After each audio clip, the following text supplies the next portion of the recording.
Oke, assalamualaikum warahmatullahi wabarakatuh. Perkenalkan, nama saya Muhammad Nur Madani. Saya dari kelas 1B Prodi Teknologi Rekayasa Perangkat Lunak, jurusan Teknologi Informasi. Kali ini saya akan menjelaskan tentang pengertian SDLC dan tahapan-tahapannya. Yang pertama, pengertian SDLC. SDLC adalah proses atau tahapan sistematis dalam mengembangkan perangkat lunak agar hasilnya berkualitas sesuai kebutuhan dan mudah dipelihara. Terus tahapan umum SDLC. Yang pertama ada planning, yang kedua ada analisis, yang ketiga ada desain, yang keempat ada implementasi, yang kelima ada testing, yang keenam ada develop dan yang ketujuh ada maintenance. Terus alasan munculnya SDLC itu untuk menghindari perkembangan yang tidak terarah. Terus juga agar setiap tahap memiliki standar dan dokumentasi yang jelas. Terus meminimalisir resiko terjadinya kegagalan di proyek. Terus juga meningkatkan kualitas perangkat lunak. Terus juga memastikan sistem sesuai kebutuhan pengguna. Terus ada kelebihan dan kekurangan masing-masing model SDLC. Yang pertama waterfall. Kelebihannya itu dia sederhana, mudah dipahami dan cocok untuk proyek kecil. Tapi dia itu sulit untuk mengubah kebutuhan setelah tahap pertama itu selesai. Terus juga ada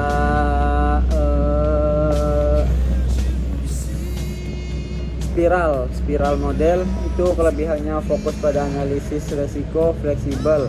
Terus kekurangannya biaya tinggi dan membutuhkan keahlian manajemen resiko. Terus yang ketiga ada agile model. Itu kelebihannya adaptif terhadap perubahan, kolaborasi dengan pengguna. Tapi kekurangannya itu kurang cocok untuk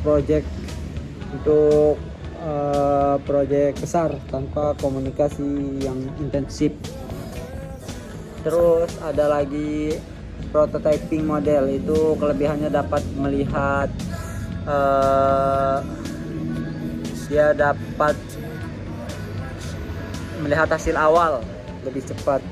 Tapi kekurangannya itu bisa menimbulkan kesalahpahaman kalau prototipe-nya dianggap produk akhir.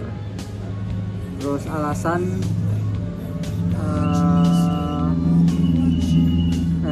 resiko jika pengembangan aplikasi tidak mengikuti SDLC. Yang pertama, proyek tidak selesai tepat waktu. Yang kedua juga biaya membengkak karena perencanaan buruk. Yang ketiga itu sistem tidak sesuai dengan kebutuhan pengguna. Terus juga yang keempat, dia kualitas perangkat lunak rendah, banyak bug. Terus juga dia sulit dipelihara dan dikembangkan di masa depan. Terus apa alasan memilih model pengembangan perangkat lunak yang sesuai?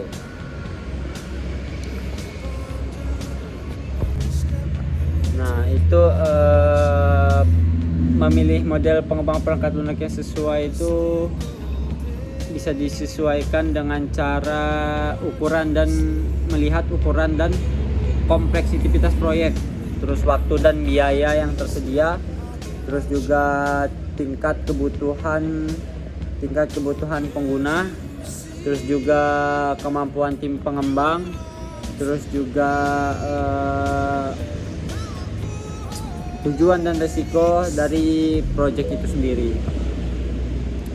Contohnya waterfall, cocok untuk proyek kecil dengan kebutuhan yang stabil. Terus juga ada agile, cocok untuk proyek yang membutuhkan fleksibilitas tinggi. Terus juga ada spiral, cocok untuk proyek besar dengan resiko tinggi. Ya, itu yang bisa saya sampaikan.